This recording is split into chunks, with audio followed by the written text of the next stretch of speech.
दोस्तों, नमस्कार, सत श्री अकाल और सलाम। जैसे कि हमारी स्टोरी चल रही थी दुधवा मैनेटर टाइगर तारा की, जिसने कि 22% को मारकर खा लिया था।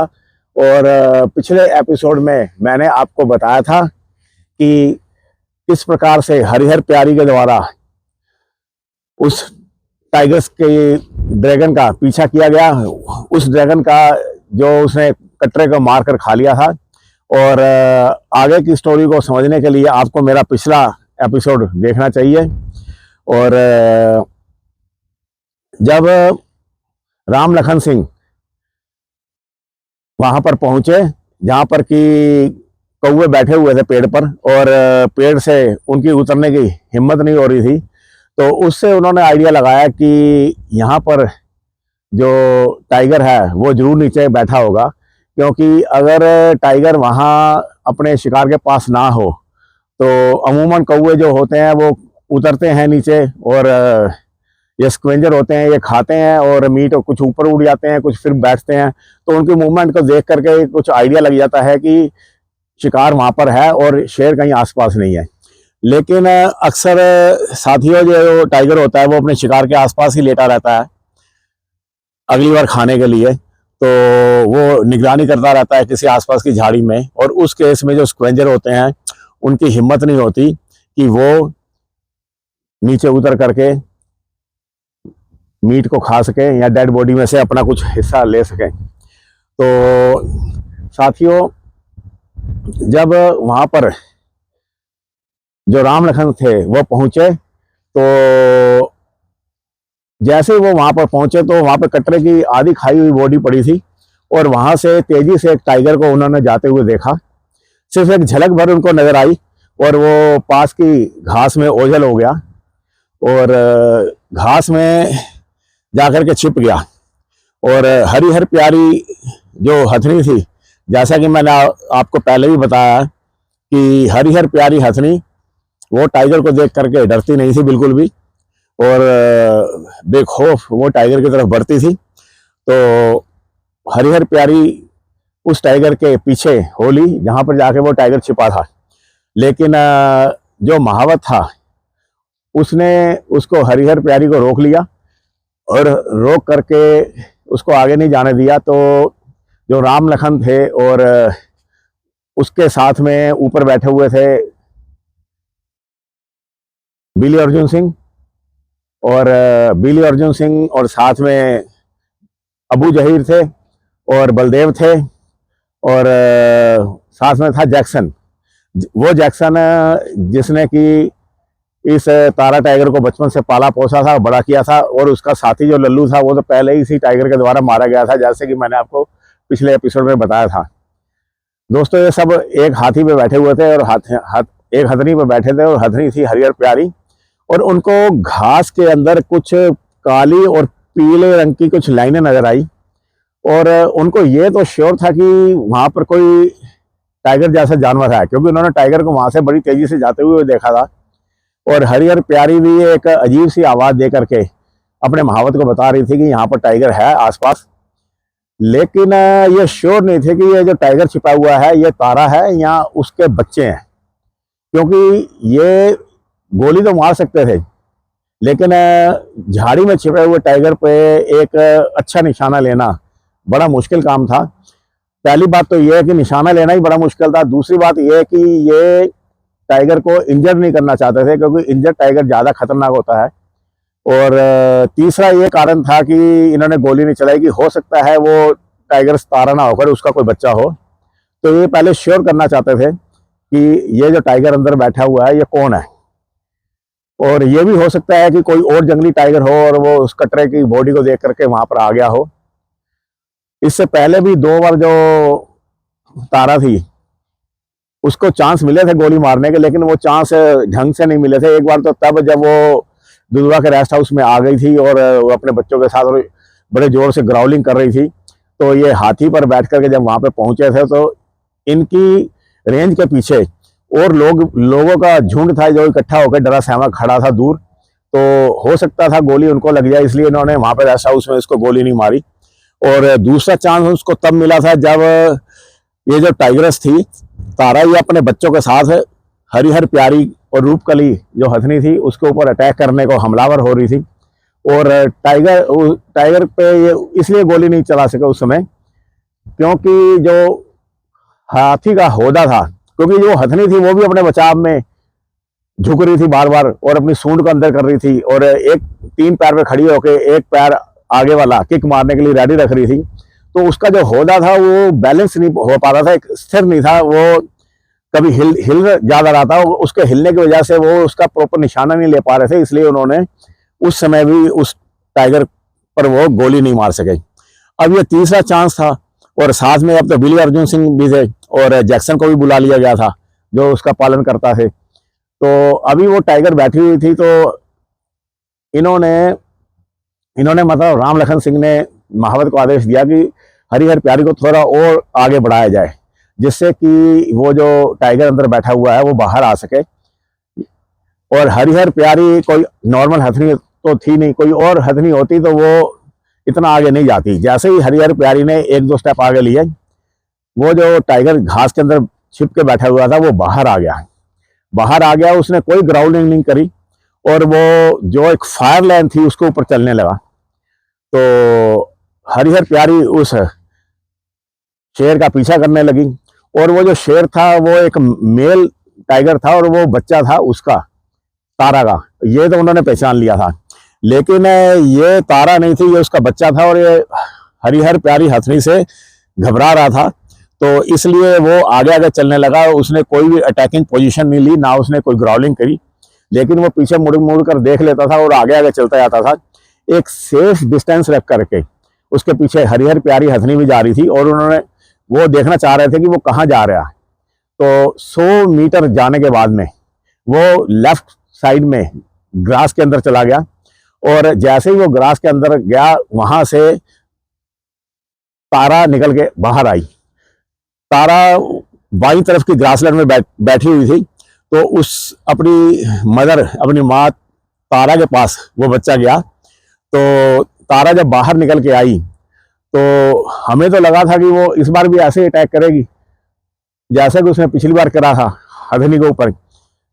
लेकिन साथियों, इतने आश्चर्य की बात थी कि वो एक पालतू कुत्ते की तरह बाहर निकल के आई और बड़े शांति से अपने दोनों पैर आगे की तरफ करके और आराम से उस फायर लाइन के ऊपर बैठ गई।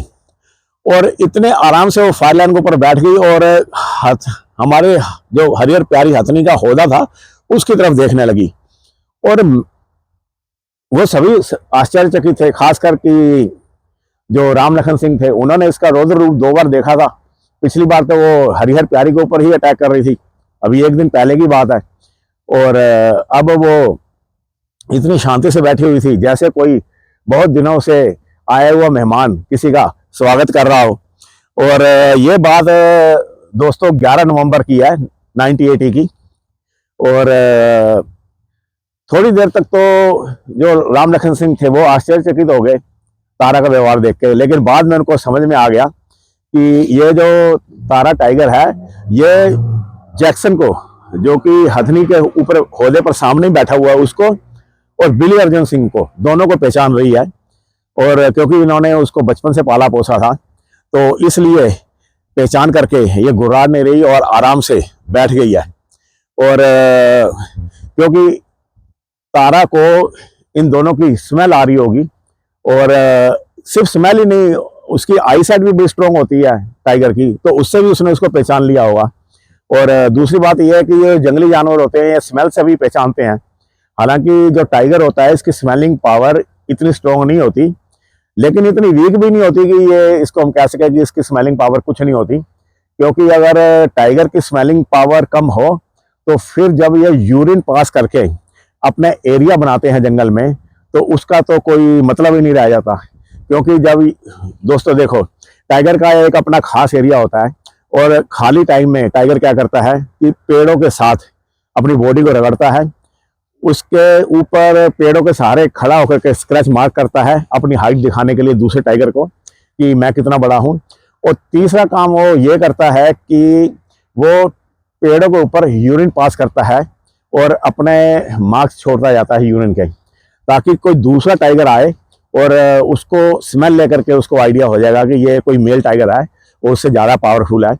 और वो जो यूरिन होता है उससे उससे उनको उसमें से टेस्टोस्टेरोन जो हार्मोन होता है उसकी स्मेल आती है, तो उससे उनको आइडिया हो जाता है कि ये मेल ज़्यादा स्ट्रॉन्ग है, टेस्टोस्टेरोन इसके पास ज़्यादा है।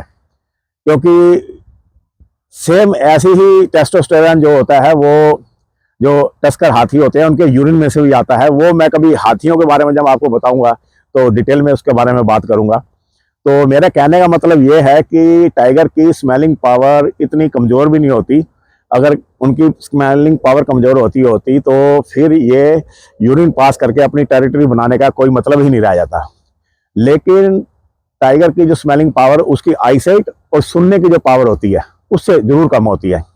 बहरहाल वो जो तारा थी वो बड़े आराम से उनके सामने बैठ गई और तब जो राम लखन सिंह थे उन्होंने अपनी राइफल उठाई, क्योंकि हथनी भी शांत खड़ी थी और टाइगर भी शांत बैठी थी और एकदम एक्यूरेट पोज मिल गया था फायर के लिए। तो उन्होंने उसके शोल्डर का निशाना लिया और अपनी राइफल से फायर कर दिया और गोली ठीक निशाने पर लगी जाके। और जैसे ही उसको गोली लगी उसने एक दहाड़ मारी और साथ में एक उछाल भी और घास में जाकर ओझल होगी। और जब वो घास में जाकर ओझल होगी साथियों, तो ये जो लोग थे राम लखन सिंह, ये सब उस हाथी पर शांत होकर खड़े रहे और हाथी को आदेश मावत के द्वारा शांति से खड़े रहने का दिया गया। और हरिहर प्यारी जो हथनी थी उसका गोली पर कोई असर ही नहीं हुआ आवाज, हालांकि उसके कान के बिल्कुल पास से गोली चलाई गई थी। उसके ऊपर ही होदे पे बैठे हुए थे शिकारी लोग, लेकिन ये यूज टू हथनी थी शिकार की और इसके होदों पर से बैठ करके कितने ही शेरों का शिकार पिछले जमाने में किया गया था, जैसे कि मैंने आपको पहले भी बताया। तो 15-20 मिनट तक वे वहीं पर खड़े रहे, हथनी वहीं पर खड़ी रही और उसके बाद में फिर हथनी को धीरे से आगे बढ़ाया गया 15 मिनट के बाद। और उस जगह पर जहां पर कि वो शेरनी 30 फीट दूर बैठी हुई थी जमीन पर, वहां हथनी गई और जिस घास की तरफ वो शेरनी तारा गई थी छलांग मार करके, उस घास में और वो जो निशान था जहां पर वो उसके बैठने के निशान बने हुए थे शेरनी के, उसके बीच में उस हाथी को खड़ा किया गया। और आप हिम्मत देखिए जैक्सन की, वो नीचे उतरा और जो हथनी थी वो भी घुटनों के बल उसको बैठाया गया नीचे। और उस समय शिकारी लोग काफी मतलब डेंजर पोजीशन में थे, जमीन से उनकी हाइट सिर्फ 7-8 फीट ही रह गई थी। और जैक्सन की हिम्मत देखिए, वो जमीन पर उतरा और वहां पर वो निशान ढूंढने लगा और कुछ 1 मिनट के अंदर वो मुट्ठी में भर करके कुछ आया और हथनी के ऊपर वापस आ गया। और उसके बाद हथनी खड़ी हो गई और हम सभी अपने आपको सेफ फील महसूस करने लगे। वो सभी मतलब जो जितने भी शिकारी लोग थे वो अपने आप को सेफ फील महसूस करने लगे। और जब उसने मुट्ठी खोल कर दिखाया तो उसमें एक हड्डी का छोटा सा टुकड़ा था और साथ में मिट्टी में खून सनी मिट्टी थी। तो उससे ये आइडिया हुआ कि शेरनी को गोली तो जरूर लगी है, लेकिन उस एक गोली से वो शेरनी मरी है कि नहीं मरी, इंजर्ड हुई है तो कितनी इंजर्ड हुई है और ज्यादा इंजर्ड हुई है कम इंजर्ड हुई है, ये कुछ आइडिया नहीं लग पा रहा था कि वो हड्डी का टुकड़ा कहाँ का था। वो 1 सेंटीमीटर के साइज का हड्डी का टुकड़ा लेके आया था ऊपर जैक्सन। और अब तो उस शेरनी को अगर वो जीवित थी तो खोज कर मारना बहुत जरूरी था, क्योंकि इंजर्ड जो टाइगर होता है वो ज्यादा खतरनाक होता है और एक अच्छा शिकारी टाइगर इंजर्ड टाइगर को कभी नहीं छोड़ता। और 10 मिनट तक वे फिर शांत खड़े रहे। उसके बाद वो उसी घास के अंदर, उसी ग्रासलैंड के अंदर गए जहां पर कि वो तारा उछाल मारकर गई थी और वहां पर उन्हें कुछ नजर नहीं आया। उसके बाद उन्होंने सर्कल में चेक करना शुरू किया तो पहले सर्कल में उन्हें कुछ नहीं मिला, लेकिन जब उस सर्कल को बड़ा करके दूसरा सर्कल लिया गया उस घास का, तो उन्हें वहां से करीब 100 मीटर की दूरी पर तारा की बॉडी मिल गई। तारा एक करवट पड़ी हुई थी वहां पर और वो मर चुकी थी। और जैसे ही हथनी को आदेश दिया बैठने का, बिली अर्जुन सिंह ने उसी टाइम महावत को रोक दिया और उन्होंने जो निदेशक थे राम लखन सिंह, उनको बोला कि ऐसे उतरना ठीक नहीं है, एक सेफ्टी के लिए एक शॉट और मारना चाहिए कंफर्म करने के लिए कि टाइगर मर गया है या नहीं मर गया है। और राम लखन सिंह ने उनकी इस बात का पालन किया और उस पर एक गोली और मारी गई। और जब कोई हरकत नहीं हुई तो सारे शिकारी दल उतर के नीचे आया और जब उसके पास गए तो देखा कि वो टाइगर मर चुकी थी। हालांकि उनको खतरा तो था वहाँ पर, क्योंकि उसके शेर के बच्चे भी वहीं आसपास ही कहीं होंगे। और हालांकि उनकी उम्र उसमें 2 साल के आसपास रही होगी, और 2 साल का जो बच्चा होता है वो आसानी के साथ में इंसान को मार सकता है, इवन वो शिकार भी कर सकता है। उसकी तुलना आप कर सकते हो जैसे एक 17-18 साल का कोई ह्यूमन बींग हो, उसके साथ उसकी उम्र की तुलना आप कर सकते हो। तो दोस्तों, जब बिली अर्जुन सिंह नीचे बैठ करके उसको देखने लगे तो उन्होंने बड़े प्यार से उसके सिर पर हाथ फेराया और फिर पास में एक पेड़ के तने पर जा करके आंखें बंद करके खड़े हो गए। और कितनी देर तक वो खड़े रहे, और वो सब उन्होंने उनके सोचते होंगे कि कैसे मैंने इसको पाला, कैसे इसको बड़ा करा, और सारी पिक्चर उनके आगे आती होगी।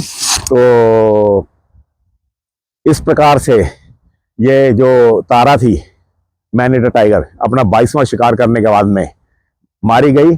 और जिस डेट को ये मारी गई वो डेट थी 11 नवंबर 1980 की। और दो गोलियों की आवाज़ सुनकर जो दुधवा नेशनल पार्क का जो स्टाफ था वहाँ पर, जो हथनियाँ थी उसके ऊपर में 2 हथनियों पर, एक रूपकली हथनी एक और एक राज बेगम, ये 2 हथनियाँ थी, उनके ऊपर बैठ करके वो आया। और साथ में स्टाफ और भी आया, वो सब नीचे उतर गए और 15-20 जनों की एक भीड़ लगी।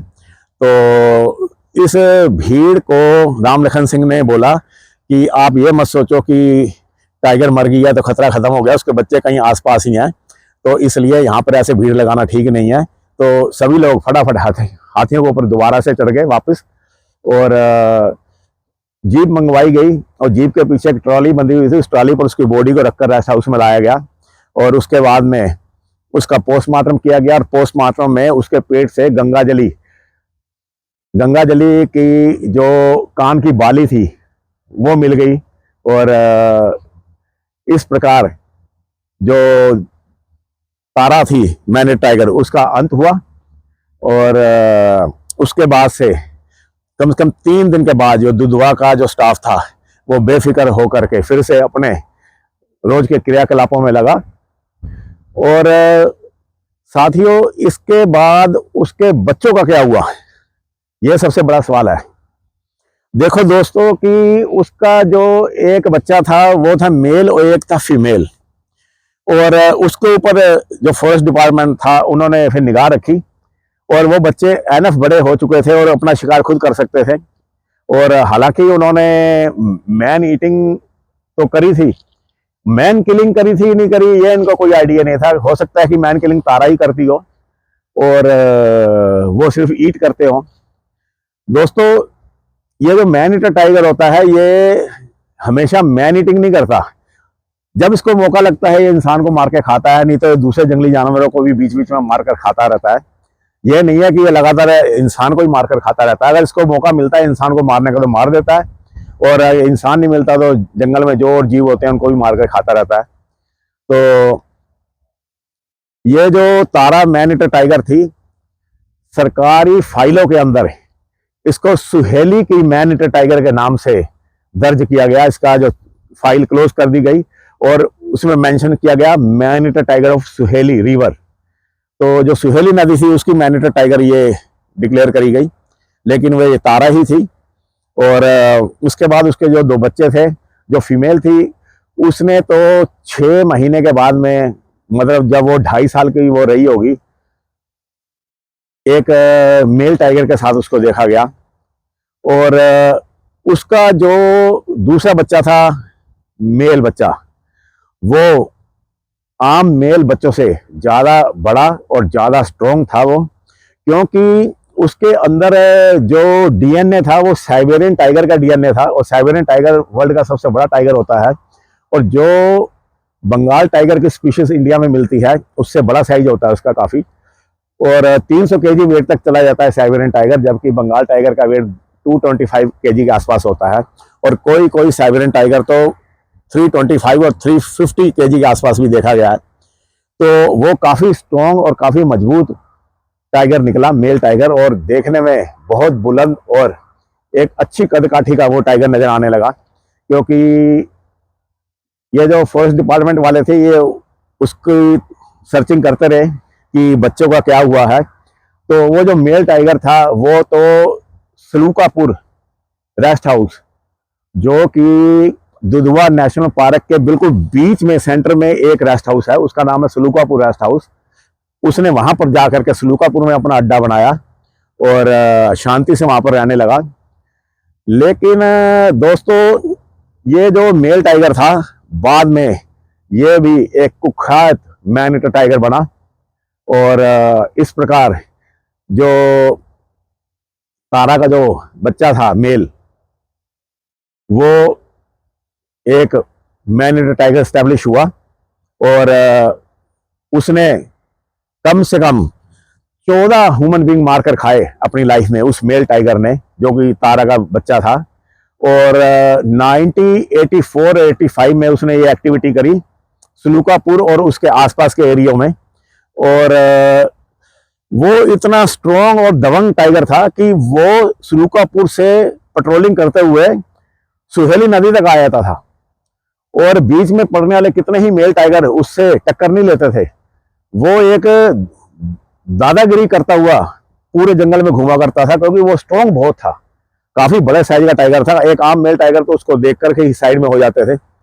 और इस प्रकार दोस्तों, तारा के द्वारा दुधवा नेशनल पार्क के जंगलों में जो बंगाल टाइगर है, उसके बीच में साइबेरियन टाइगर का डीएनए भी मिक्स हुआ। क्योंकि जो उसकी फीमेल बच्चा था, उसने आगे बच्चे दिए, और फिर आगे धीरे धीरे करते करते जो डीएनए था वो उसमें मर्ज हो गया। और ये जो मेल टाइगर था, इसने भी कई बच्चों को बाप बनाए। और इस प्रकार अगर आप आजकल अगर आप दुधवा पार्क में जाते हो, और कॉर्बेट पार्क में जाते हो, और या किसी और पार्क में जाते हो, और कॉर्बेट पार्क या फिर रणथंभौर नेशनल पार्क या फिर कान्हा हो गया या कोई और नेशनल पार्क है, उनके टाइगर को अगर आप कंपेयर करो, तो दुधवा पार्क के जो टाइगर है वो ज़्यादा स्ट्रॉन्ग, ज़्यादा बड़े हैं, ज़्यादा हैवी हैं, क्योंकि उनके अंदर साइबेरियन टाइगर का डीएनए है। और तारा का जो मेल बच्चा था, उसने किस प्रकार से 14 ह्यूमन बींग को मार कर खाया, और कैसे उसको भी मारा गया, और किस प्रकार उसका शिकार किया गया, और उसके टेरर को कैसे खत्म किया गया, ये दोस्तों मैं अपनी अगली स्टोरी में सुनाऊंगा। और मेरी अगली स्टोरी का नाम होगा मैन ईटर टाइगर ऑफ सलूकापुर। सलूकापुर का आदमखोर शेर, वो शेर जो कि तारा का मेल बच्चा था, और उसने 14 ह्यूमन बींग मार कर खाए थे। दोस्तों, जल्दी ही आपसे मुलाकात होगी, और अपना ख्याल रखना। नमस्कार, सत श्री अकाल और सलाम दोस्तों।